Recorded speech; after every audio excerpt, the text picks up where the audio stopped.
यश academy मध्ये आपलं मनपूर्वक स्वागत। विद्यार्थी मित्रांनो, आजच्या या व्हिडिओमध्ये आपण या टेक्स्टबुक मधून जो 9th चॅप्टर असणार आहे कोऑर्डिनेशन कंपाऊंड्स यावर आपण आज चर्चा करणार आहोत।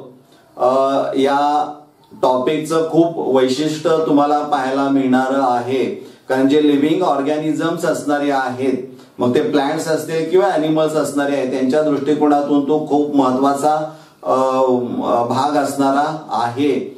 कारण क्लोरोफिल जर पाहिलं तर त्यामध्ये मॅग्नेशियम कॉम्प्लेक्स तुम्हाला पाहायला मिळतं, किंवा हिमोग्लोबिन तुम्हाला माहित आहे प्रोटीन की जे ब्लड मध्ये असणार आहे, आणि ऑक्सिजन कॅरी करण्याचं काम हे आयर्नच्या माध्यमातून तिथं केलं जातं। जो आयर्न कॉम्प्लेक्स असणारा आहे ऑक्सिजन बरोबर, तो खूप महत्त्वाचा असणारा आहे। इवन कॅन्सर पेशंटसाठी ज्या काही ट्रीटमेंट्स दिले जातात, केमोथेरपी ड्रग म्हणून ज्याचा वापर केला जातो, असं एक कॉम्प्लेक्स किंवा कोऑर्डिनेशन कंपाऊंड आहे। त्यावर प्रश्न हा प्रश्नपत्रिकेमध्ये विचारला जाऊ शकतो। तो प्रश्न असा असणार आहे, पेज नंबर 192 वर कोऑर्डिनेशन कंपाऊंड स्टार्ट होत आहे। प्रश्न असा आहे की which of the following is considered to be an anti cancer species.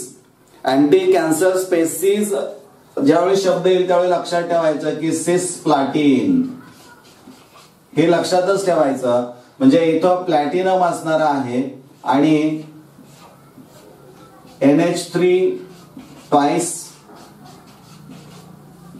Cl twice हे सिस असणार आहे, because this two identical groups lie on the same side किंवा ऍडजसेंट असणारे आहेत। त्यावेळेस हा जो भाग असणार आहे तो त्याला आपण सिस प्लाटिन असं म्हणू शकतो। हे कॅन्सरच्या ट्रीटमेंटसाठी वापरामध्ये येतं, हे तुम्हाला माहित आहे। ते इंट्रोडक्शनच्या पार्ट मध्येच ते दिलेलं आहे, तिथं तुम्ही अंडरलाईन करू शकता, म्हणजे तुम्हाला अभ्यास करताना कुठं अडचण येणार नाही। त्यानंतर त्याच पेजवर मोनोडेंटेड लिगँड्स, पॉलिडेंटेड लिगँड्स असं म्हटलेलं आहे, त्यावरही प्रश्न विचारलेला आहे की which of the following ligands is expected to be bidentate. तुम्हाला एक्झाम्पल दिलेले आहेत, CH3NH2 आहे, CH3CN आहे, Br आहे आणि C2O4 2- असणार आहे। हे 4 ऑप्शन्स असणारे आहेत, यापैकी you have to find out the bidentate ligand. म्हणजे मेटल आयनला पॉइंट ऑफ अटॅचमेंट जर विचारात घेतली तर ती 2 असणं अपेक्षित असणार आहे। यामध्ये एक आहे, यामध्ये एक आहे, यामध्ये एक आहे।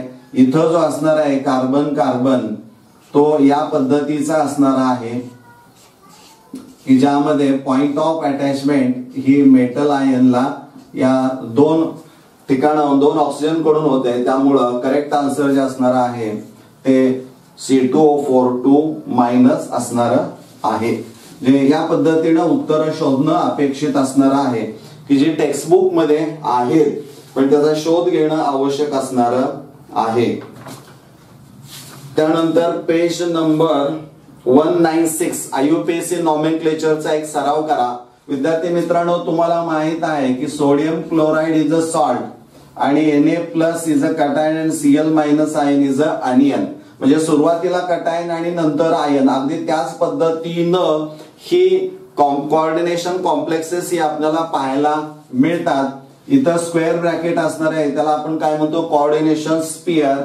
आणि इकडं जर समजा X that is the unknown कुठले स्पेसिस असणारी आहे, ती जर निगेटिव्ह असेल तर याच्यावर चार्ज कुठला येणार आहे, पॉझिटिव्ह। त्यामुळं कटायनिक कॉम्प्लेक्स असणार आहे।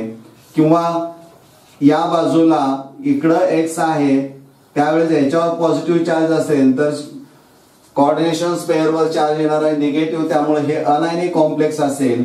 किंवा असं असेल, फक्त कोऑर्डिनेशन स्पेअर दिसतोय राईट साइडला किंवा दोन्ही बाजूला, या कोऑर्डिनेशन स्पेअरच्या काउंटर आयन कुठेही दिसत नाही, त्यावेळेस तो न्यूट्रल कॉम्प्लेक्स असणारा आहे।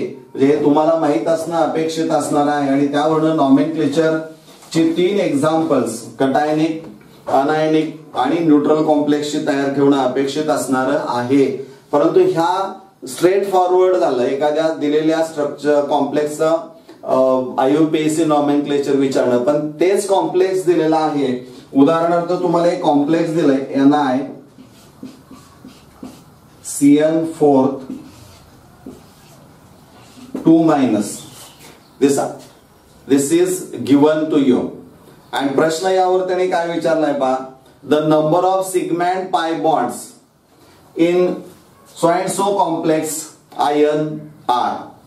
म्हणजे दिलेल्या कॉम्प्लेक्स मध्ये सिग्मा आणि पाय बॉन्डची संख्या किती आहे हे तुम्ही जरा थोडस वेगळ्या पद्धतीने विचार यामध्ये करणं अपेक्षित असणार आहे, कारण पटकन याचं उत्तर सांगता येणार नाही. परंतु C ट्रिपल बॉन्ड N असणार आहे. एक CN जर आपण विचारात घेतला तर एक सिग्मा आणि 2 पाय बॉन्ड्स असणार आहेत. त्यामुळे एकाला एक सिग्मा आणि 2 पाय बॉन्ड्स, तर इथं किती असणार आहे 4 आहे. म्हणजे 4 सिग्मा बॉन्ड झाले आणि 8 पाय बॉन्ड झाले. म्हणजे या पद्धतीचा आन्सर त्यामध्ये आहे का हा शोध तुम्ही घेणं हे एक एक्झाम्पल आहे. असे अनेक वेगळे एक्झाम्पल्स या पद्धतीच्या प्रश्नाला विचारले जाऊ शकतात हे तुम्हाला माहित असणं अपेक्षित आहे.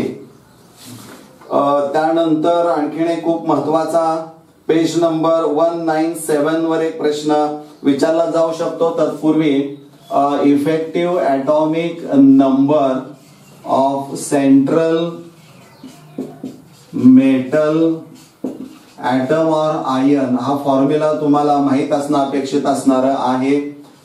Is equal to atomic number minus oxidation number plus coordination number multiplied by 2.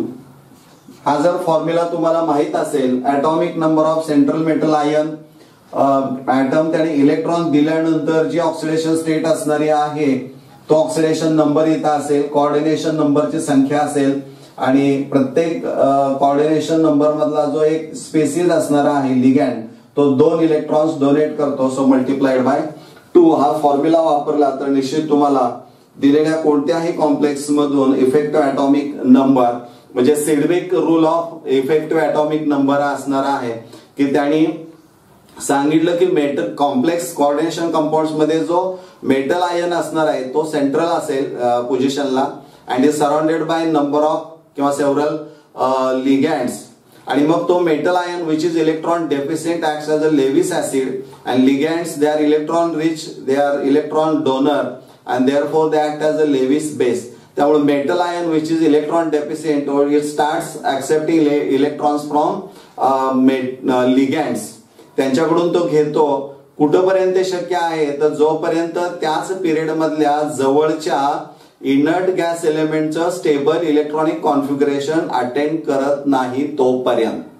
But this is not possible in all cases.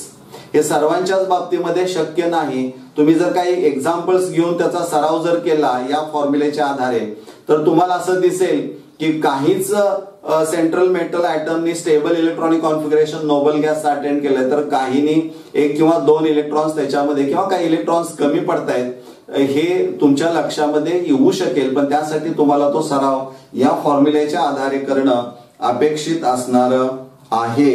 म्हणजे कुठलं एक्झाम्पल जर दिलं असेल आणि अनेक एक्झाम्पल्स आहेत त्या यासाठी तुम्ही याचा सराव करणं अपेक्षित असणार आहे.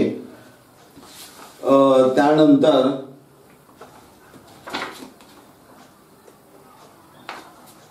एक पेज नंबर 202 अँड 203 हे पेज अतिशय महत्वाचं आहे विद्यार्थी मित्रांनो.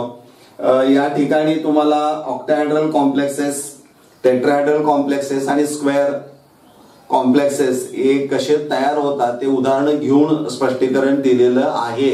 यामधले महत्वाचे मुद्दे काय लक्षात ठेवायचे आहेत ते मी तुम्हाला सांगतो की जो सेंट्रल मेटल ॲटम किंवा आयन असणार आहे, मेटल ॲटम घ्या त्याचा ॲटॉमिक नंबर आणि मग त्याने किती इलेक्ट्रॉन्स दिलेले आहेत तेवढं त्याचं इलेक्ट्रॉनिक कॉन्फिगरेशन आणि मग डी मध्ये किती इलेक्ट्रॉन्स असणारी आहेत ते लिहून ठेवायचे. आणि मग त्या कॉम्प्लेक्स मध्ये जो वीक फील्ड किंवा स्ट्रॉंग फील्ड लिगँड असणार किंवा जो लिगँड असणार आहे त्याचा टाईप शोधायचा.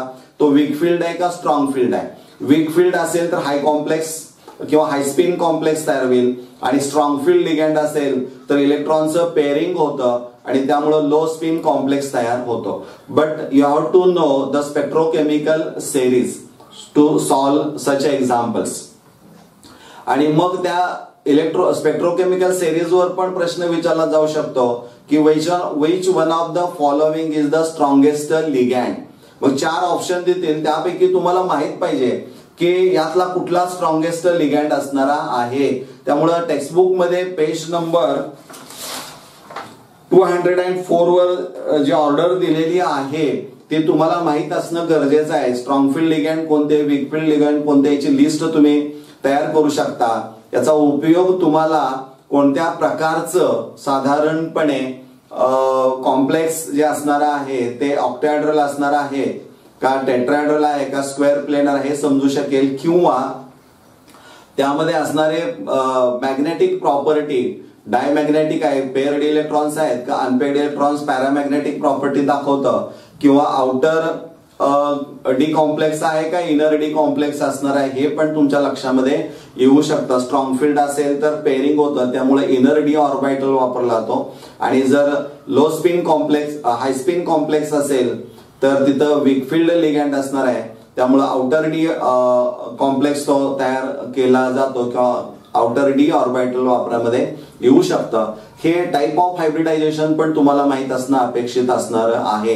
त्याची जॉमेट्री कोणती आहे हे पण तुम्हाला माहित असणं अपेक्षित असणार आहे. त्या सगळ्या किंवा त्यामध्ये नंबर ऑफ अनपेड इलेक्ट्रॉन्स कोणते आहेत हे पण माहित असणं अपेक्षित असणार. यावर प्रश्न काय विचारलेत मी तुम्हाला सांगतो. एक विच इज डायमॅग्नेटिक, 4 एक्झाम्पल दिलेले आहेत. मग ती चक्क तुम्हाला सोडवायला लागणार आहेत आणि ती सोडवल्यानंतर पण तत्पूर्वी सोडवताना कुठली सोडवायची तर जिथं स्ट्रॉंगफील्ड लिगँड आहे ना त्या एक्झाम्पल्स कडे पहिल्यांदा पाहायचं, कारण तिथं पेअरिंग होतं. त्यामुळं डायमॅग्नेटिक प्रॉपर्टी मेनली तिथं तुम्हाला पाहायला मिळू शकते. किंवा नंबर ऑफ अनपेड इलेक्ट्रॉन्स जर विचारले असतील पण तिथं एखादं कॉम्प्लेक्सच दिलंय तर ते जे कॉम्प्लेक्स असणार आहे त्या कॉम्प्लेक्स मध्ये जर वीकफील्ड लिगँड असेल तर निश्चितच अनपेड इलेक्ट्रॉनची संख्या असणारी आहे. म्हणजे NiCl जो असणार आहे तो वीकफील्ड लिगँड असणार आहे, Br वीकफील्ड असणार आहे. परंतु जर तिथं Cn दिला असेल, NH3 दिला असेल तर किंवा CO दिला असेल तर स्ट्रॉंगफील्ड लिगँड्स ही असणारी आहेत. आणि मग तिथं पेअरिंग होतं. ह्या गोष्टी तुम्हाला माहित असणं अपेक्षित असणार आहे. त्यामुळे त्याची जॉमेट्री कोणती असणार आहे, ऑक्टाहेड्रल आहे, स्क्वेअर प्लेनर आहे, टेट्राहेड्रल आहे, किंवा टाइप ऑफ हायब्रिडायझेशन कोणता असणारा आहे. The type of hybridization involved in complex so and so is तुम्हाला माहित पाहिजे. किंवा in so and so complex the number of unpaired electrons are, हे पण तुम्हाला माहित असणं अपेक्षित असणार आहे. म्हणजे हे 3 एक्झाम्पल्स मनापासून सोडवा. म्हणजे तुम्हाला यावरची बरीच एक्झाम्पल्स सोडवल्यानंतर तुम्हाला बऱ्याच प्रश्नांची उत्तर देताना अडचण येणार नाही. विद्यार्थी मित्रांनो, अगदी शेवटी पेज नंबर 207 वर जो ऍप्लिकेशनचा भाग आहे त्याच्या अनुषंगानं इथं एक्झाम्पल मध्ये म्हटलंय पहा, chlorophyll present in plants is a complex of magnesium, अगदी सुरुवातीला सांगितलंय. आणि haemoglobin present in blood is a complex of iron. या गोष्टी लक्षात ठेवा. यावर MCQ हमखास तयार करून तो विचारला जाऊ शकतो. किंवा मेडिसिन मध्ये ADTA is used for treatment of lead poisoning. म्हणजे लीड पॉइझनिंग जे असणार आहे तिथं बॉडी मधलं जे लीड असणार आहे किंवा विशेषतः शरीरामध्ये जे लीड असेल किंवा if there are some other poisoning elements like arsenic असेल किंवा मर्क्युरी असणारा आहे, हे काढून टाकण्यासाठी ADTA या हेक्साडेंटेटचा वापर केला जातो. तो ग्रॅब करतो, बाइंड करतो असे हेवी मेटल्स आणि शरीरामधून युरिनच्या माध्यमातून सर्वसाधारणपणे ती बाहेर काढली जातात. हे तुम्हाला माहित असणं अपेक्षित असणार आहे. धन्यवाद.